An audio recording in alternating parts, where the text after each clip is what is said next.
হচ্ছে, আমাদের কাছে খবর গেছে।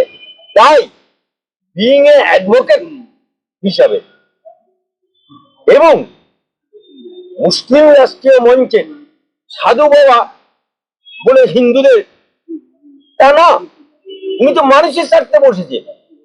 উনি কি শুধু হিন্দুদের স্বার্থে বসেনি, বাংলার আপামর জনসাধারণের সাথে বসে।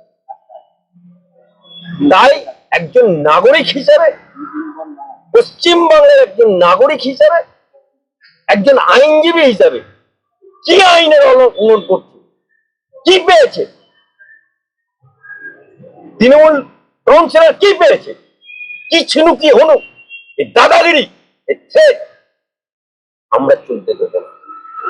আমরা বাংলার বুকে কালচার বন্ধ করব। প্রয়োজন হলে আমরা এই সাধুদের হয়ে মামলা করব।